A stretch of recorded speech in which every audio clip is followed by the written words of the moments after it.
ከታመነው ምስክር ከሙታንም በኩር የምድር ነገስታት ገዢ ከሆነው ከኢየሱስ ጸጋና ሰላም ለእናንተ ይሁን። የተወደዳችሁ የእውነት አምድ ቤተሰቦች ጌታችን ኢየሱስ ክርስቶስ የሞተበትን ምክንያት እያነሳን የሞተበትን ምክንያት እየተነጋገርን ለርሱ ክብር አምልኮንና ውዳሴን ለመስጠት እንዲሆነን እየተካፈልን የምንገኘው የትምህርት ርዕስ ነው። ይሄ የትምህርት ጊዜ ነው። ይሄ እግዚአብሔር የተባረከ ይሁን። እኛ የሰው ልጆች በኃጢአታችን ምክንያት ምን ያህል በደለኞች እንደነበርን የሚታወቅ ነው። እንደምታውቁት ጌታችን ኢየሱስ ስለ ኃጢአታችን ከመሞቱ አስቀድሞ ያለውን የኛን ማንነት ብናይ እግዚአብሔር ኃጢአተኛ የሆነን ማንነት አልፈጠረም። እግዚአብሔር ለመከራ አልፈጠረንም። እግዚአብሔር ለችግር አልፈጠረንም። እግዚአብሔር ለውድቀት አልፈጠረንም። እግዚአብሔር ለገሃነመ እሳት እኛን አልፈጠረንም። ይልቁንም እግዚአብሔር በመልክና በምሳሌው ነበር እኛን የፈጠረን። ይሁን እንጂ ግን የሰው ልጅ በበደልና በኃጢአት ምክንያት ምውት ሆኖ የእግዚአብሔር ቁጣ በላዩ ላይ የተቃጣበት የእግዚአብሔር ጠላት ሆኖ ኖሯል። በነገራችን ላይ እግዚአብሔር ለኛ ይቅርታ የማድረግ ግዴታ አልነበረበትም። ታስታውሱ እንደሆን ሐዋርያው ጴጥሮስ በሁለተኛ የጴጥሮስ መልእክቱ ላይና ወንድማችን ይሁዳ በይሁዳ መልእክት ላይ እንዳለው ኃጢአትን ለሰሩት መላእክት ያራራላቸው ነገር ግን እስከሚመጣው ቁጣና እስከሚመጣው ፍርድ ድረስ ለእሳት እንዳስቀራቸው እንዳሰራቸው ተነግሮናል። እነዚህ መላእክት በደልን የበደሉ መላእክት ናቸው። ስለዚህ እግዚአብሔር እስከ መጨረሻው የፍርድ ቀን ድረስ ዘግቶባቸው ለፍርድ ቀን እየተጠበቁ አሉ። ልክ እንደነዛ መላእክት እኛን በድለናል። እስከ ታላቁ የፍርድ ቀን ድረስ እኛንም በእንደዛ አይነት ሁኔታ አስሮ ሊያኖረን ይችላል እግዚአብሔር። ነገር ግን እግዚአብሔር አፍቃሪ አምላክ ስለሆነ ለሰው ልጅ ራራለት እግዚአብሔር። ምክንያቱ ደግሞ ምንድነው ያለን እንደሆነ የሰው ልጅ ኃጢአት ሲሰራ በጠላት ዲያብሎስ ተታሎ ነው ኃጢአት የሰራው። ሰይጣን ግን ሲወድቅ በራሱ ፈቃድና ምርጫ ነው የወደቀው። ለዚህ የሰው ልጅ እግዚአብሔር ራራለት። ለዚህ የሰው ልጅ እግዚአብሔር አዘነለት። የሰው ልጅ እግዚአብሔር አፈቀረው። ስለዚህ ምንም እንኳን እኛን የማትረፍ እግዚአብሔር ግዴታ ባይኖርበትም ፍቅሩ ግን እግዚአብሔርን ግድ አለው። ስለዚህ በልጁ ሞት በኩል ሕይወት ሊሰጠን ኃጢአታችንን በልጁ ሞት ትቶልን ከራሱ ጋር ሊያስታርቀን እግዚአብሔር አንድያ ልጁን አሳልፎ ሰጠን። ልጁ ኢየሱስ ክርስቶስም ስለ ኃጢአታችን ሞተ።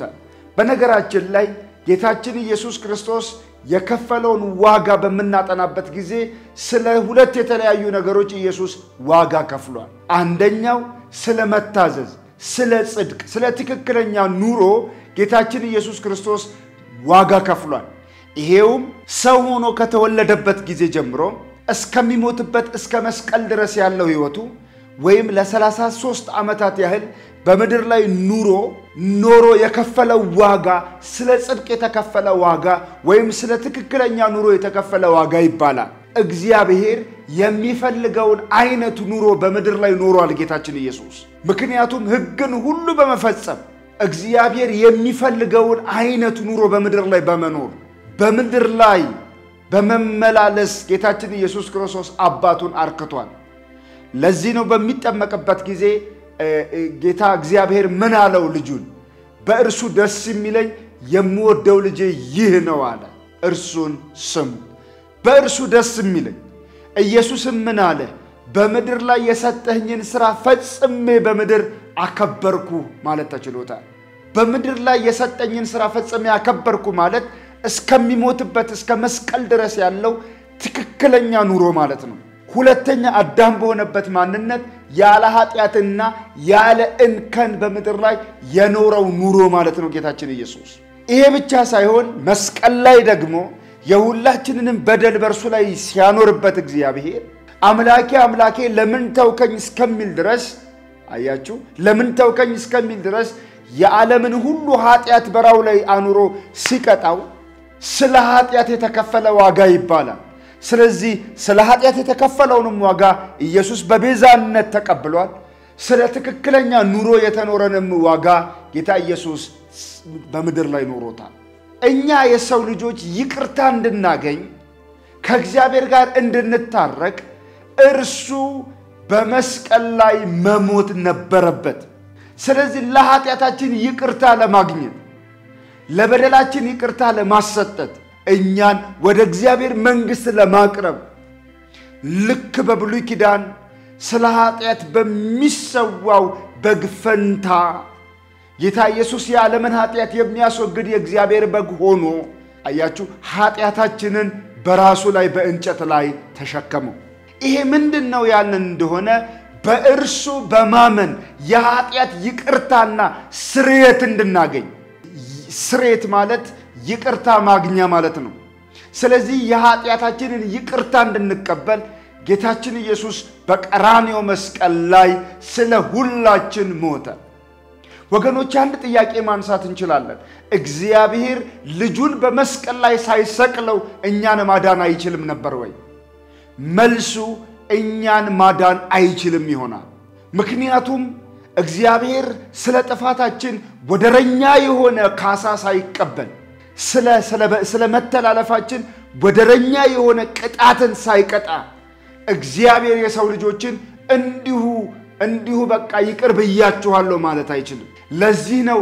አንድያ ልጁን ወደ ዓለም የላከው ስለዚህ እኛ በእርሱ ሆነን የእግዚአብሔር ጽድቅ ለመሆን ኃጢያት ያላወቀው ልጁ ስለኛ ኃጢያት መደረግ ነበረበት ስለዚህ ኢየሱስ በቀራንዮ መስቀል ላይ ስለ ሁላችን በደል ምን ሆነ ሞተ ምክንያቱ ምንድነው የኃጢያታችንን ይቅርታ ለማሰጠት እግዚአብሔርም የኃጢያታችንን ይቅርታ ለኛ ለመስጠት ኢየሱስ በቀራንዮ መስቀል ላይ ሞተ የተወደዳችሁ ቅዱሳን በልጁ ሞት ስናምን ያን ጊዜ የኃጢያታችንን ስርየት እንቀበላለን ወይም የኃጢያታችንን ይቅርታ እናገኛለን መጽሐፍ ምን ይላል የሐዋርያት ሥራ ምዕራፍ 10 ቁጥር 43 ላይ እንደዚህ የሚል ቃል እናነባለን በእርሱ የሚያምን ሁሉ በስሙ የኃጢያቱን ስርየት እንዲቀበል ነቢያት ሁሉ ይመሰክሩለታል ይላል በእርሱ የሚያምን የኃጢያቱን ምን ስርየት ማለት ደግሞ ምን ማለት ነው ይቅርታ ማግኛ ስለዚህ የኃጢያቱን ይቅርታ የመተላለፉን ይቅርታ የበደሉን ይቅርታ የሚያገኘው በእርሱ ምን የሚል ነው የሚያምን ብቻ ነው መጽሐፍ ምን ይላል መዳን በሌላ በማንም የለም እንድንበት ዘንድ የሚገባን ለሰዎች የተሰጠ ስም ሌላ የለም ከፀሐይ በታች ስለዚህ በየትኛውም መንገድ አቋራጭ የክርስትና ወይ አቋራጭ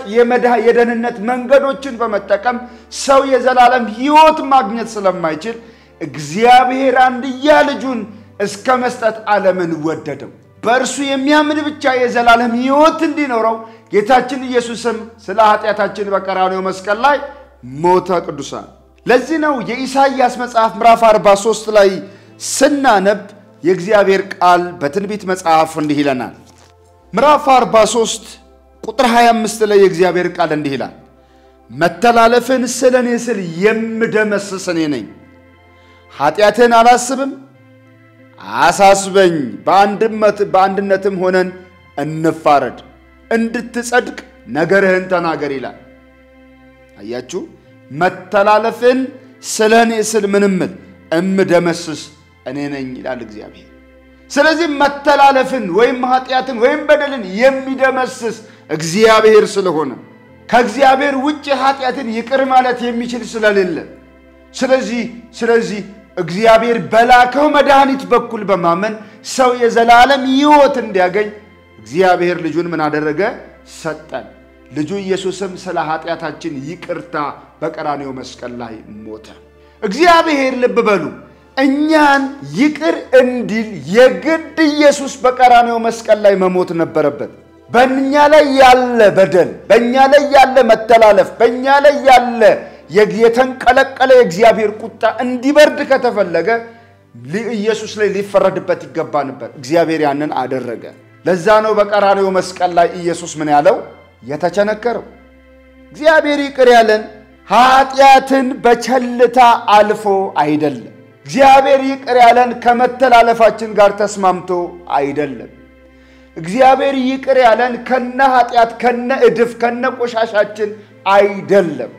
እግዚአብሔር የሁላችንንም በደል በልጁ ላይ በማኖር ነው እኛን ይቅር ያለን ለዚህ ነው መጽሐፍ ሲናገር በእርሱ ቁስል እኛ ተፈወሰን የሚለው በእርሱ ቁስል ካልሆነ በቀር ፈውስና ደህንነት የለም ለዚህ ነው የኤፌሶን መጽሐፍ ምዕራፍ 1 ቁጥር 7 ላይ በደሙ የተደረገ ቤዛነታችንን አገኘን ይልና እርሱም የበደላችን ስርየት ነው ይለናል ልብ በሉ በደሙ የተደረገ ቤዛነታችንን አገኘን ያም በደሙ የተደረገ ቤዛነት ምንድነው የበደላችን ስርየት ነው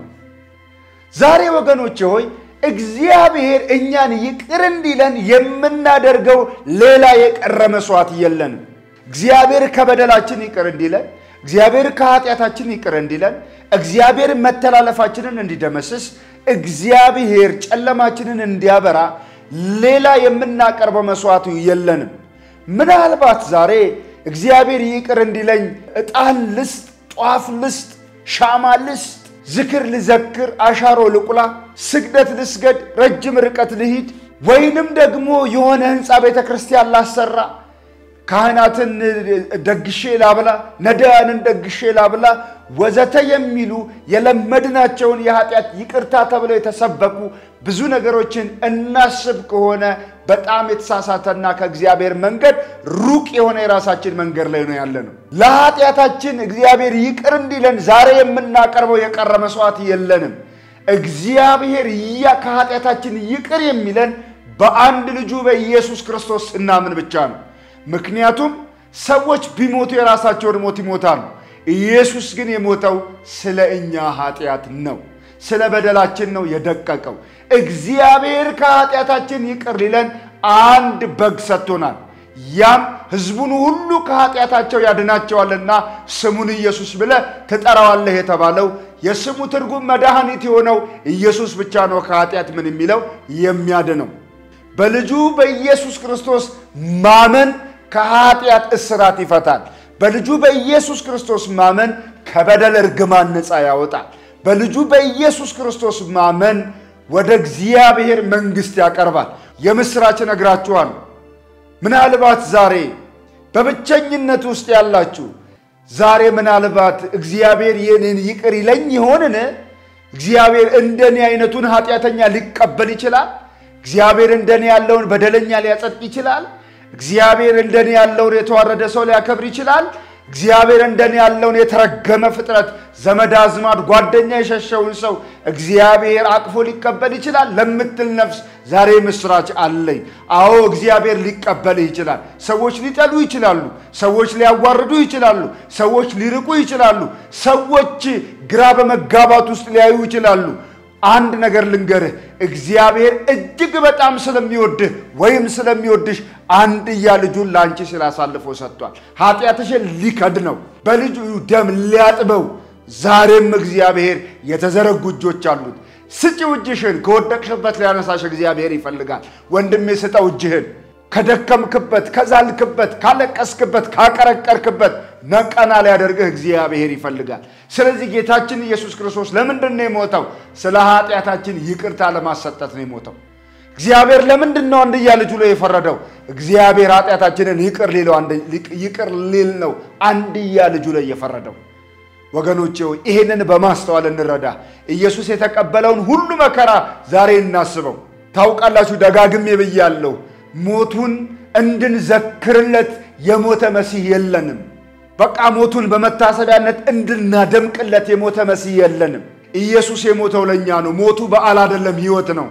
ሞቱ በቀን ውስጥ የምናከብረው ከቀናት መካከል አንዱ ብለን ካላንደር ሰይመንለት በቃ በዚያን ቀን የሆነ የተለየ አይነት ዲኮር አድርገን እንድናከብረው የሞተ መሲህ የለንም ወገኖቼ ሞቱ ህይወት ነው ሞቱ እኛን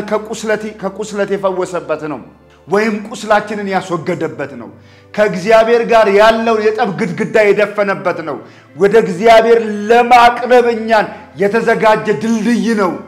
በእኛና በእግዚአብሔር ያለውን የጸብ ግድግዳ የፈረሰበት ነው የእግዚአብሔር ልጅ ሞት ስለዚህ በሞቱ ሕይወት እንዲሆንልን ሞቱ ከኔ ጋር በጣም የተቆራኘ ነው ሞቱ ለኔ ነው ውርደቱ ለኔ ነው ስቅለቱ ለኔ ነው ችንካራቱ ለኔ ነው ራቁትነቱ ለኔ ነው ያመሰደቡ መነቀፉ መተፋቱ ለኔ ነው በሚል እውነት ነገሩን እንድናከብረውና እጆቻችንን ለምስጋና በፊቱ እንድናነሳ አንደበቶቻችን ለምስጋና እንዲከፈቱ ጉልበቶቻችን ለዚህ ጌታ እንዲሰግዱ በእውነት እመኛለሁ ክብር ምስጋናና ኃይል ለሕያው አምላካችን ይሁን ዛሬ በእውነት የዛለች ነፍስ በዚህ እንድታርፍ ምኞቴም ጸሎቴም ነው የጌታ ኢየሱስ ጸጋና ሰላም ከናንተ ጋር ይሁን ጌታ ኢየሱስ የሞተው ለኃጢአታችን ይቅርታ ለማሰጠት ነው